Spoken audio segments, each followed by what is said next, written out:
இயேசு கிறிஸ்துவின் இனிய நாமத்திலே வாழ்த்துக்கள்.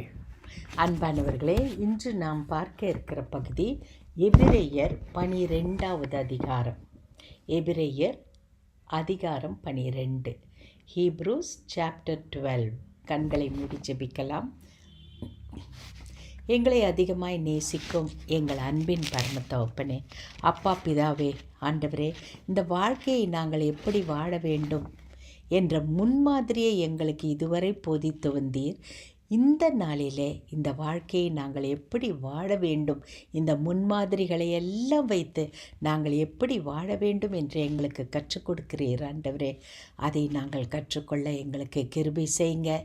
அப்பா பிதாவே, பரிசுத்த ஆவியானவரே, எங்கள் இருதயங்களில் அப்பா, எங்கள் இருதயங்களிலே நீரே பேச வேணுமாறு நாங்கள் கேட்கிறோம். வாழ்க்கையின் மிக முக்கியமான பகுதி ஆண்டவரே, நாங்கள் எப்படி வாழ்வது, இப்பொழுது எப்படி வாழ்ந்து கொண்டிருக்கிறோம், தொடர்ந்து நாங்கள் வெற்றியோடு வாழ எங்கள் வாழ்க்கையை எப்படி திருத்தி கொள்ள வேண்டும் என்பதை இன்று கற்றுக் கொடுக்கும்போது அதை கவனமாக கேட்டு எங்கள் வாழ்க்கையில் ஆண்டவரே, எங்கள் அதை நடைமுறை வாழ்க்கையில் நாங்கள் அனுபவிக்க எங்களுக்கு கிருபை செய்வீராக, காத்து கொள்ளுவீராக. இயேசு கிறிஸ்துவின் வல்லமை உள்ள நாமத்திலே கேட்டுக்கொள்கிறோம் பிதாவே, ஆமென். அன்பானவர்களே, இன்று நாம் பார்க்க இருக்கிற பகுதி எபிரெயர் 12வது அதிகாரம்.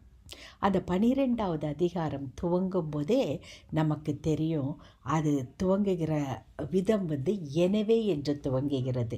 ஆங்கிலத்தில் பார்க்கும்போது தேர்ஃபோர் என்று பார்க்கிறோம்.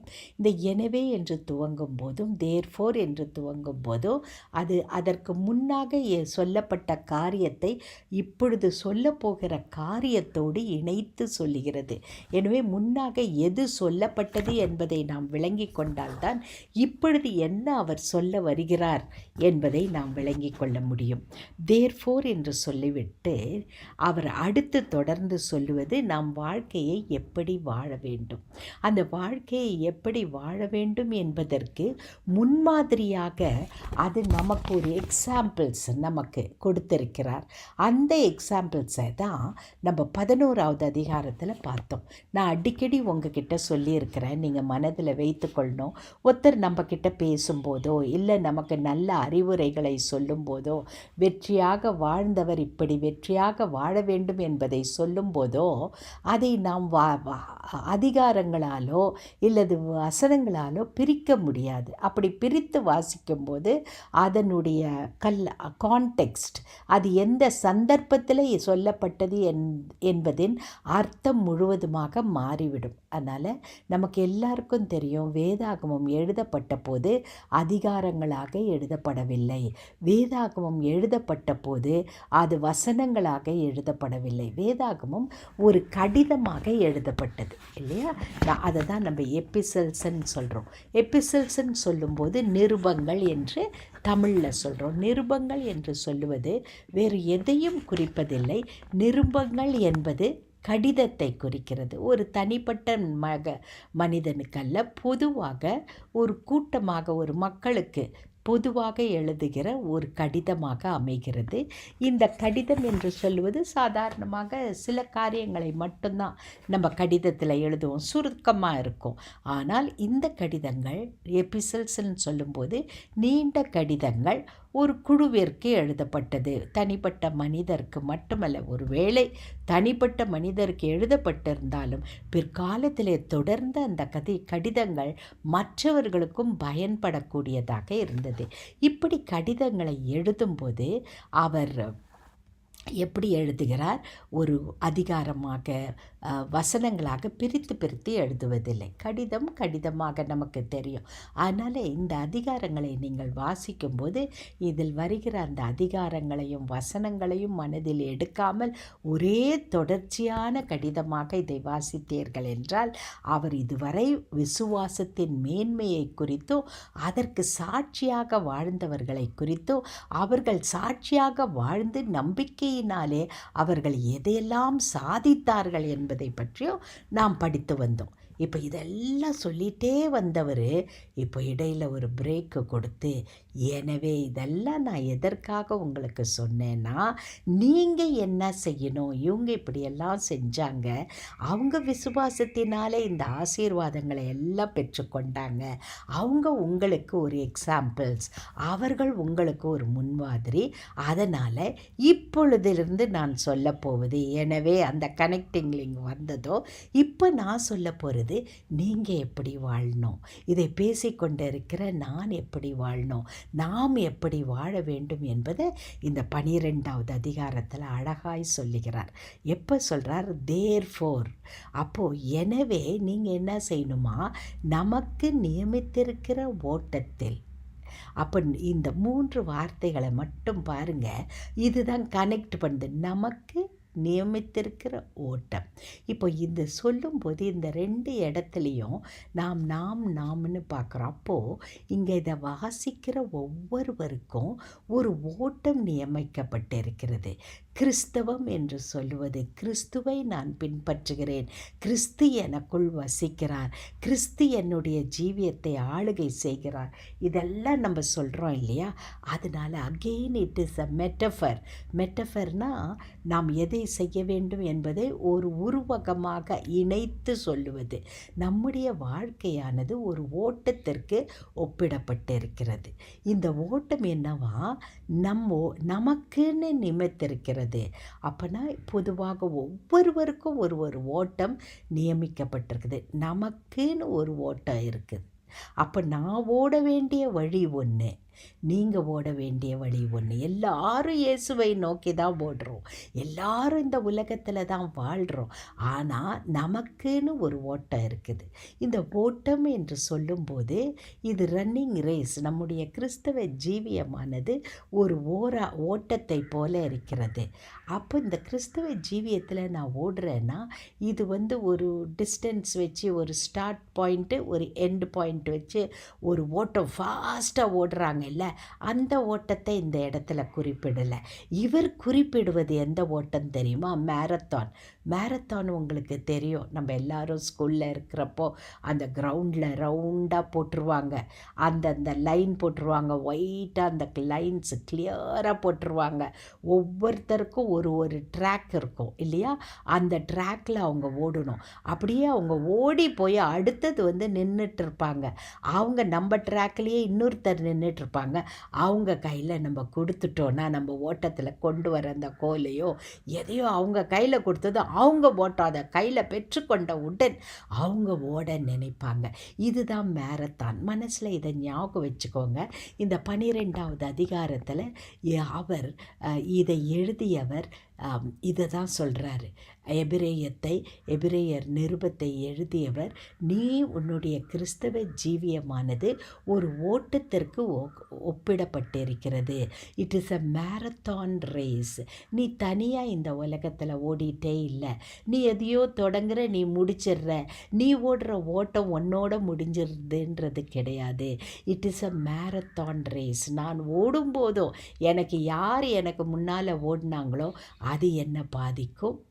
அதுக்கு அடுத்தது நான் ஓடிட்டு யார் கையில் நான் என்னுடைய உத்தரவாதத்தை கொடுத்துட்டு நான் இந்த உலகத்திலேருந்து மறைய போகிறேனோ அவங்க ஓடுற ஓட்டம் என்னுடைய ஓட்டத்தை வைத்து அவர்களையும் பாதிக்கும். அப்போனா நம்முடைய கிறிஸ்தவ ஜீவியமானது ஏதோ நான் இந்த உலகத்தில் இருக்கிறேன், ஏதோ வாழ்கிறேன், ஆண்டவருக்குன்னு வாழ்ந்த முடித்தேன் இல்லை, நம்மை அடுத்தவர்களையும் தேவனையும் பாதிக்கக்கூடியதாக நம்முடைய ஓட்டம் அமைகிறது. அதை தான் எபிரேயர் 12வது அதிகாரத்தில் அவர் ரொம்ப அழகாக தொடங்குறாரு. நமக்கு நியமித்திருக்கிற ஓட்டம். இப்போ நம்ம இந்த வாரத்திலிருந்து நம்ம பார்க்க போகிறது என்னன்னா, நமக்குன்னு ஒரு ஓட்டம் நியமிக்கப்பட்டிருக்கிறது. எனக்குன்னு போட்ட ட்ராக்டில் இன்னொருத்தர் ஓடிட்டாங்கன்னா, எனக்குன்னு போடப்பட்டிருக்கிற நியமிக்கப்பட்டிருக்கிற அந்த ஒரு இடத்துல இன்னொருத்தர் ஓடிட்டாங்கன்னா அது என்னவாகும்னா அவங்க ஓட்டமும் வேல்யூ இல்லாமல் போயிடும். அவர்கள் என்னையும் என்ன செய்கிறாங்க, தடை செய்கிறவர்களாக இருக்கிறாங்க. அதனால் நல்லா ஞாபகம் வச்சுக்கோங்க, கிறிஸ்தவ ஓட்டத்தில் நம்ம ஒவ்வொருவரையும் தேவன் ஒவ்வொரு நோக்கத்தோடு அழைத்திருக்கிறார். எனக்காக இந்த உலகத்தில் தேவன் என்னை வைத்திருக்கிற திட்டம், நோக்கம், என்னுடைய வாழ்க்கையின் purpose, the life purpose is different from your life purpose. நான் என்னை வைத்த ஆண்டவர் எதை செய்ய வேண்டும் என்று நினைக்கிறாரோ அதை என்னை வைத்து தான் செய்வார். அதனால தான் நமக்கென்று ஒரு ஓட்டம் நியமிக்கப்பட்டிருக்கிறது. What is my life purpose? ஆண்டவரே, எனக்கு நீ எதை நியமித்து வைத்திருக்கிறீர், அதற்கான நீ எந்த இடத்துல ஓட வேண்டுமோ அதற்கான சக்தி, பலன், ஞானம், தாளந்து எல்லாவற்றையும் தேவன் நமக்கு நிறைவாய் கொடுத்திருக்கிறார். அதனால் நம்ம என்ன செய்யணும், நம்முடைய ஜீவியம் ஒரு ஓட்டம் என்பதை நினைத்து ஓட வேண்டும். இந்த ஓட்டத்தை ஓட நமக்காக எத்தனையோ எக்ஸாம்பிள்ஸை கொடுத்தாரு. 17 பேரை ஒரு பட்டியல் போட்டு கொடுத்தாரு. பட்டியல் இல்லாமல் அநேக மற்றவர்கள் சாதித்த காரியங்களை சொன்னார். இப்படி அவர் சொன்னதுனால அந்த காரியங்கள் எல்லாம் நமக்கு என்ன கொடுக்குதான், வாழ்க்கையில் நம்பிக்கையை பலப்படுத்துகிறது. அதனால தான் அவர் என்ன சொல்கிறாரு பாருங்கள், 11வது அதிகாரத்தில் நம்ம ஏற்கனவே பார்த்த இடத்துல 33வது வசனத்திலிருந்து நீங்கள் பார்ப்பீங்கன்னா, இன்றைக்கி நீங்கள் ஓட வேண்டிய அந்த ஓட்டத்திற்கு, உங்களுக்கும் எனக்கும் நியமித்திருக்கிற அந்த ஓட்டத்தில் நான் ஓடணும்னா எனக்கு முன்னால் போனவங்க நான் என்ன செய்யணும், மனசில் வச்சுக்கணும். ஏன்னா நம்பிக்கையினாலே அவங்க எல்லாரும் என்ன செஞ்சாங்களாம், அரசுகளை வென்றார்கள். எவ்வளோ பெரிய காரியங்களை செஞ்சுருக்கிறார் பாருங்கள். 33வது வசனத்தில் அந்த பட்டியலை நான் வாசிக்கிறேன். அரசுகளை வென்றார்கள், நேர்மையாக செயல்பட்டார்கள், கடவுள் வாக்களித்தவற்றை பெற்றார்கள், சிங்கங்களின் வாய்களை அடைத்தார்கள், தீயின் கொடுமையை தணித்தார்கள், வாழ்முனைக்கு தப்பினார்கள், வலுவற்றவர்களாய் இருந்தும் வலிமை பெற்றார்கள். பலவீனனே, என்னால் ஒன்றும் முடியலன்னு யோசிக்கிறீங்களா? வலு இல்லாதவங்க வலிமை பெற்றாங்க, போரில் வீரம் காட்டினார்கள், மாற்றார் படைகளை முறியடித்தார்கள், பெண்கள் இறந்த தம் உயிரினரை உயிரோடு பெற்றுக்கொண்டார்கள். அதை பாருங்கள், அவர் எவ்வளோ அழகாக அதை சொல்லிகிட்டே போகிறாரு.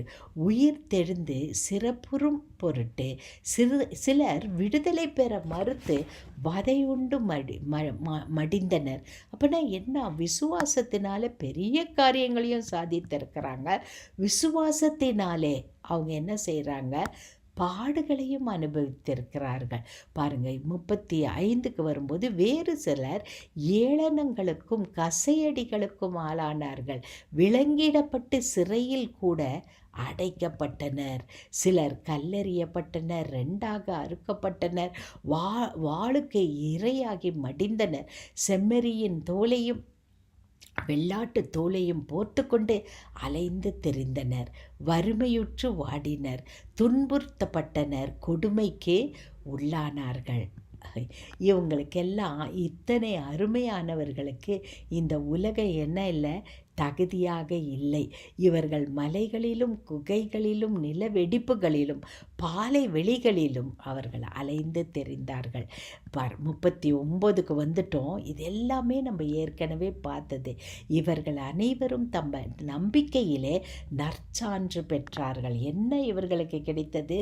அவங்களுக்கு ஒரு பெஸ்ட் சர்டிஃபிகேட், நற்சான்று. அந்த நம்பிக்கையில் விசுவாசத்தின் வீரர்கள் என்ற நற்சாட்சியை பெற்றார்கள். ஆனால் என்ன கிடைக்கலன்னா, கடவுள் வாக்களித்ததை அவர்கள் பெறவில்லை. கடவுள் என்ன வாக்களித்திருக்கிறார்? அவர் மெசியா வருவார், உங்களுக்காக மரித்து உங்கள் பாவங்களிலிருந்து உங்களுக்கு முற்றிலும் விடுதலை, வியாதியிலிருந்து முற்றிலும் விடுதலை, சந்தோஷம், சமாதானம், இவை அனைத்தையும் வாக்களித்தார். அவற்றை என்ன செய்யல, அவர்கள் பெற்றுக்கொள்ளவில்லை. ஏன்னா நம்மோடு இணைந்து தான் அவர்கள் என்ன செய்யணுமா, நிறைவாழ்வு பெற வேண்டும் என்ற இறைவனது திட்டம் இருந்தது. இவ்வளோ காரியத்தையும் சொல்லிட்டு அடுத்தது அவர் சொல்லுவது, அதிகாரத்தை மறந்துருங்க, வசனத்தை மறந்துருங்க, இவ்வளவு காரியம் விசுவாசத்தினால் பெரிய காரியங்களை சாதித்தார்கள். விசுவாசத்தினால் தங்கள் ஜீவனையும் தேவனுக்கென்று அளித்தார்கள். அப்போனா விசுவாசத்தினால 2 விதமான காரியங்களும் நடக்கிறது. இந்த 2 காரியங்களிலும் அவர்களுக்கு நற்சாட்சி தான் கிடைக்கிறது. அதனால் நீங்கள் எந்த நிலையில் இருக்கிறீங்க யோசித்து பாருங்கள். உங்கள் விசுவாசத்தினால பெரிய காரியங்களை சாதிக்கிறது மட்டுமில்லை, தேவனுடைய நாமத்திற்காக ஒருவேளை நீங்கள் நிந்தை அடைந்திருந்தால், ஒருவேளை ஏதோ ஒரு ஏமாற்றம் இருந்திருந்தால், எது நடந்தாலும் உங்கள் விசுவாசத்தினால நீங்கள் தேவனை பற்றி கொண்டு இன்றும் ஜீவிக்க முடிகிறது. எனவே இவ்வளவு சாட்சிகள் உங்களை திரண்டு இருக்கிறது. அந்த சாட்சிகள் திரண்டு இருக்கிறதுக்கு அவர் ஒரு கம்பேரிசன் கொடுக்குறாரு பாருங்க. மேகம் போல, மேகம்னா எப்படி வரும், கூட்டம் கூட்டமாக மேகம் வரும், கணக்கில் வைக்க போகுது. அதனால் இந்த சாட்சி உங்களுக்கு வாழ்ந்து காட்டிய சாட்சிகள் எல்லாம் மேகம் போல நம்ம சூழ்ந்து நிற்கிறபடியினால நம்ம என்ன செய்யணுமா, நாம் விசுவாசத்தின் ஓட்டத்தை, நமக்கு நியமித்திருக்கிற ஓட்டத்தை, நமக்கு குறிப்பிட்டுள்ள பந்தயத்தில் மன உறுதியோடு ஓட வேண்டும். இப்போ நம்ம என்ன பார்க்க போகிறோம், நமக்குன்னு ஒரு பந்தயம் குறிப்பிடப்பட்டிருக்கிறது. முதல்லையே வந்துடுது இல்லையா, முதல் வசனம், நமக்குன்னு குறிப்பிடப்பட்டுள்ள பந்தயத்தில் நம்ம ஓடணும். எப்படி ஓடணும், என்னெல்லாம் செய்யணுன்றதை தான் இப்பொழுது அவர் இன்னும் தெளிவாக அவர் விளக்க போகிறார். இதை எழுதியவர் விளக்க போகிறார். எழுதிய ஆசிரியர் நமக்கு விளக்கி சொல்ல போகிறார். அதற்கு முன்னால் இதுவரைக்கும் நம்ம பார்த்தது நமக்குன்னு ஒரு ஓட்டம் இருக்கிறது. இந்த ஓட்டத்தில் இது மேரத்தான் ரேஸ். நாம் ஓடுகிற ஓட்டம், நான் ஓடும்போது அதை எனக்கு முன்பாக ஓடினவர்கள், எனக்கு பின்பாக ஓடப்போகிறவர்களும் இருக்கிறார்கள். அதனால் நான் ஓடுகிற ஓட்டத்தில் நான் எப்படி ஓடணும், எனக்குன்ட்டு ஒரு பாதை குறித்திருக்கிறார் இல்லையா, அந்த பாதையில் நான் ஓடணுன்ட்டு அவர் சொல்கிறாரு. இதில் சில வார்த்தைகள் மாறி வரலாம் இந்த தமிழில் மொழிபெயர்க்கும் போது. ஆனால் ஆங்கிலத்தில் ஆங்கிலத்திலும் இல்லை எபிரேயர் பாஷையிலும் நமக்கு பார்க்கும்போது நமக்கு என்று நியமித்திருக்கிற ஓட்டம் என்று வருகிறது. த ரேஸ் செட் ஃபார் மீ. அப்போனா நம்ம ஒவ்வொருவருக்கும், இதை கேட்டுக்கொண்டே இருக்கும் உங்கள் ஒவ்வொருவருக்கும் தனிப்பட்ட வகையில் ஒரு ஓட்டம் நியமிக்கப்பட்டிருக்கிறது. என்னுடைய வாழ்க்கையில் எனக்கு தனிப்பட்ட வகையில் ஒரு ஓட்டம் நியமிக்கப்பட்டிருக்கிறது. இந்த ஓட்டத்தை ஓட நமக்கு திராணி இல்லை, நமக்கு சக்தி இல்லை, நம்பிக்கை சில வேளையில் அப்படியே குறைந்து போகுது. அப்பெல்லாம் நம்ம என்ன செய்யணும், நமக்கு முன்னாக ஓடினவர்களை நினைத்து பார்க்கணும். இங்கே அநேக பேரை அவர் பெயர் சொல்லியிருக்கிறார். ஆனால் நம்முடைய வாழ்க்கையில் நம்ம நினைச்சாலும் நமக்கு முன்பாக ஓடின நம்முடைய பெற்றோர்கள், யோசித்து பாருங்கள், எவ்வளவு அருமையான சாட்சியை இல்லை, அது தாயாக இருக்கலாம், தந்தையாக இருக்கலாம்.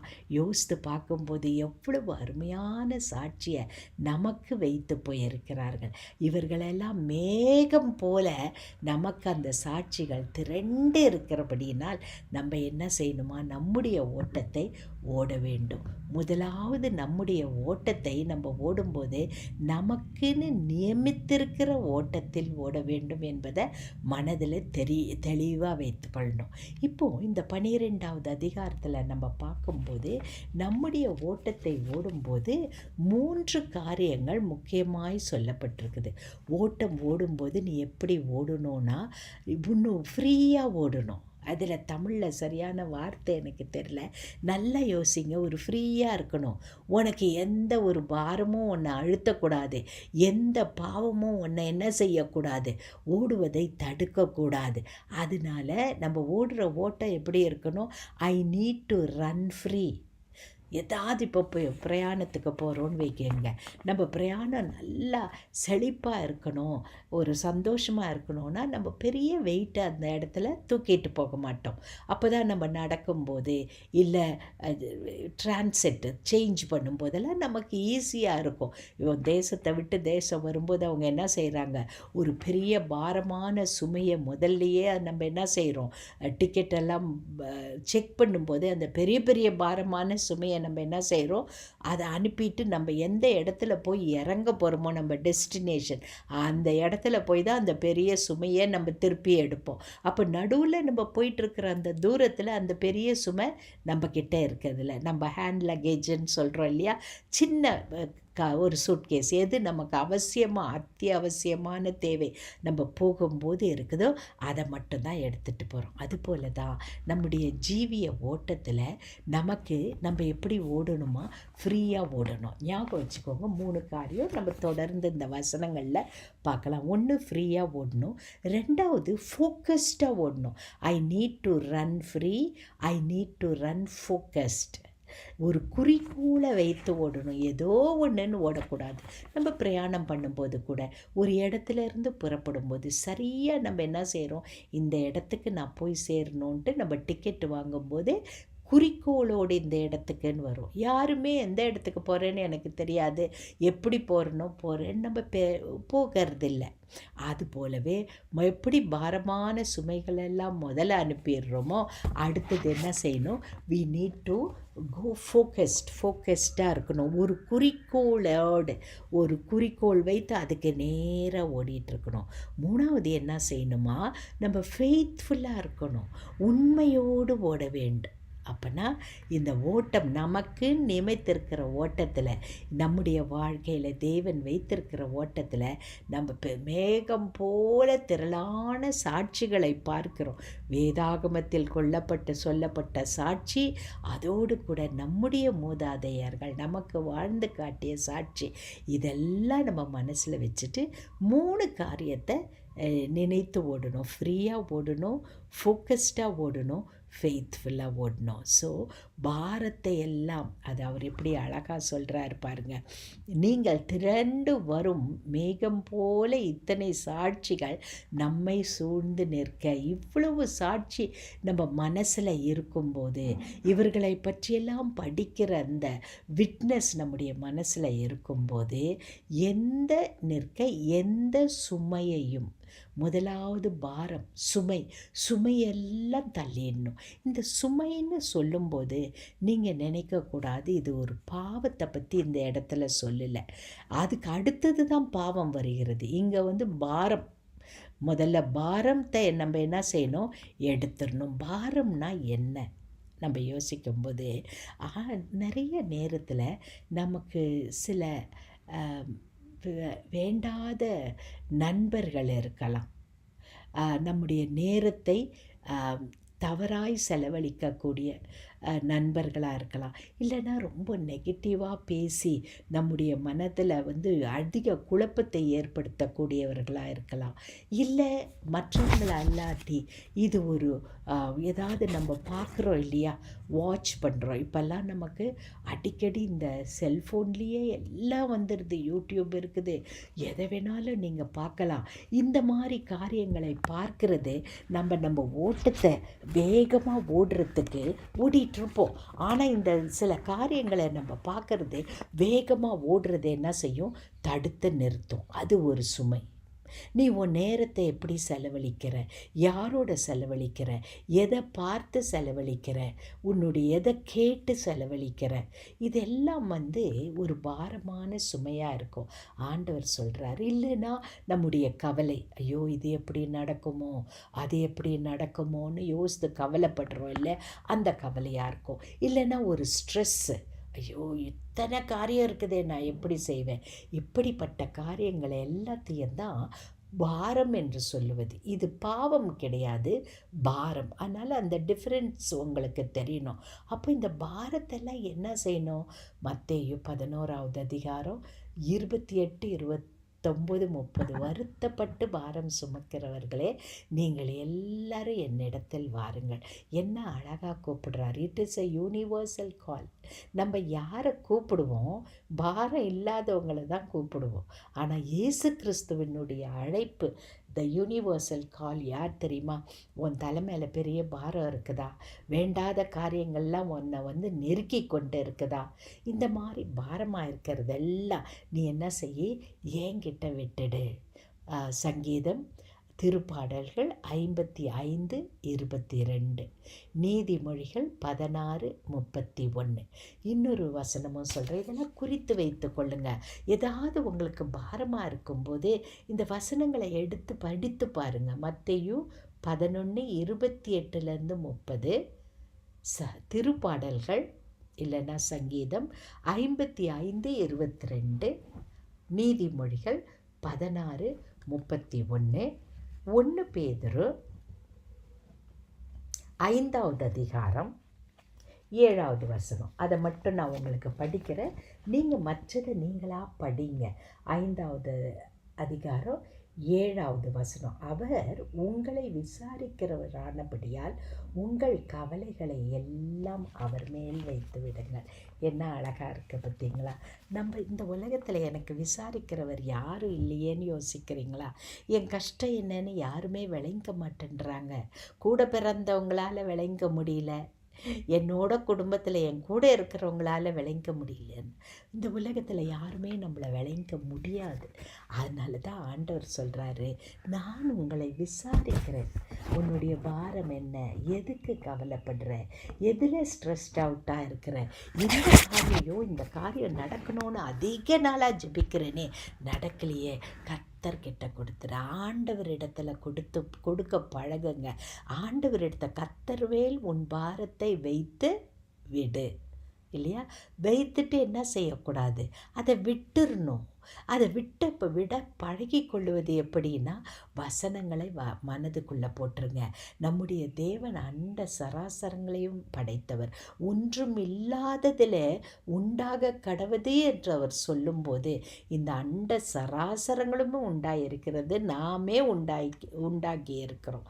இப்படிப்பட்டவரிடத்துல நம்ம பாரத்தை கொடுக்கறதுக்கு அவர் நம்மளை விசாரிக்கிறவராக இருக்கும்போது நம்ம என்ன செய்யலை? இந்த பாரத்தை நம்ம சுமக்க வேண்டியதில்லை. இந்த பாரத்தை நம்ம சுமந்தோம்னாமா நம்முடைய வாழ்க்கையை நம்ம சரியாக ஓட முடியாது. நம்முடைய ரேஸ், ஓட்டப்பந்தயம்னு சொன்னேன்னா, it is a marathon race. Marathon ரேஸில் நீ ஓடும்போது நம்முடைய வாழ்க்கையில் இந்த பாரங்களை சுமக்கக்கூடாது. கவலையோ இல்லை கண்ணீர் வடிக்கிற ஒரு சேலஞ்சிங் சுச்சுவேஷனோ, இல்லை நமக்கு சரியாக நம்முடைய நேரத்தை செலவழிக்காமல் அந்த வேண்டாத காரியங்களை பார்த்து கொண்டு இருக்கிற பழக்க வழக்கமோ, இல்லை நம்மை கீழே இழுத்து தள்ளுகிற நபர்களோ, இப்படிப்பட்ட சுமைகளை எல்லாம் நம்ம என்ன செய்யணுமா? விட்டு விடணும். இப்போ உங்களுக்கு வித்தியாசம் தெரியுதா? பாரம் வேறு, பாவம் வேறு. ஸோ நம்ம என்ன செய்யலாம்? வருகிற வாரத்தில் பாவத்தை குறித்து பார்க்கலாம். ஆனால் இந்த இடத்துல நம்ம நல்லா ஞாபகம் வைக்க வேண்டியது, அவர் இதை எழுதியவர் சொல்லுகிற ஆசிரியர் சொல்லுகிறது, பாரத்தை விட்டுறணும். நீ உன்னுடைய வாழ்க்கை it is a running race, marathon race. இந்த ரேஸில் நீ ஓடும்போது, எப்படி பிரயாணம் பண்ணும்போது பாரத்தெல்லாம் பெரிய பெரிய பாரத்தெல்லாம் விட்டுட்டு நமக்கு தேவையானதை மட்டும் நம்ம எடுத்துகிட்டு போகிறோமோ, அதுபோல் நம்முடைய வாழ்க்கை ஒரு ஓட்டம். திரண்டு நிற்கிற சாட்சிகளை நாம் நினைத்து கொள்ளணும். அதே நேரத்தில் பாரத்தை எல்லாம் விட்டுறணும். அதுக்கு அடுத்தது நமக்கு நிமித்திருக்கிற ஓட்டத்தில் தான் நம்ம ஓடணும். இந்த 3ஐயும் ஞாபகம் வச்சுட்டு தொடர்ந்து நம்ம படிக்கலாம். எப்படி என்னுடைய வாழ்க்கையை நான் ஓட வேண்டும்.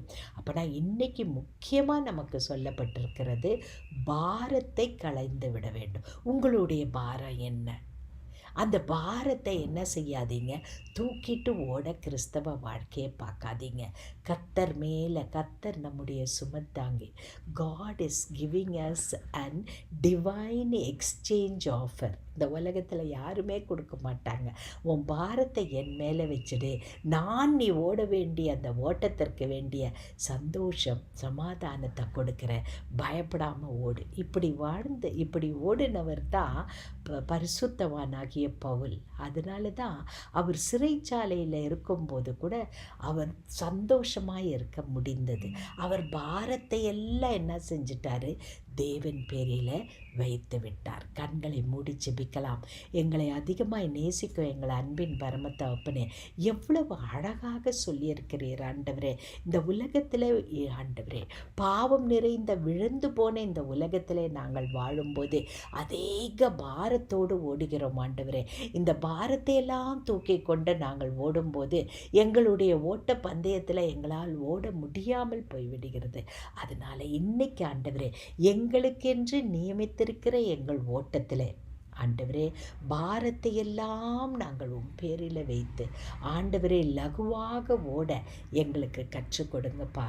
வேதத்தை வாசிக்கும் போது எங்களுக்காக எல்லாவற்றையும் செய்து முடித்து விட்டேன் என்று சொன்னீரே, அந்த உம்முடைய நீர் எங்களுக்காய் செய்த காரியங்களில் எங்கள் விசுவாசத்தை வைத்து தைரியத்தோடு நாங்கள் பாரத்தை உம்மேலிட்டு ஓட எங்களுக்கு உதவி செய்யுங்க.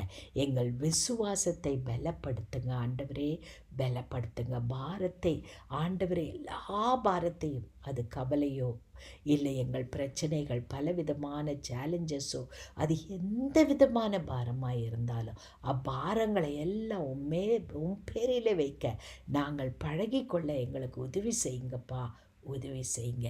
இயேசு கிறிஸ்துவின் வல்லமை உள்ள நாமத்தில் கேட்டுக்கொள்கிறோம் பிதாவே. ஆமேன், ஆமேன்.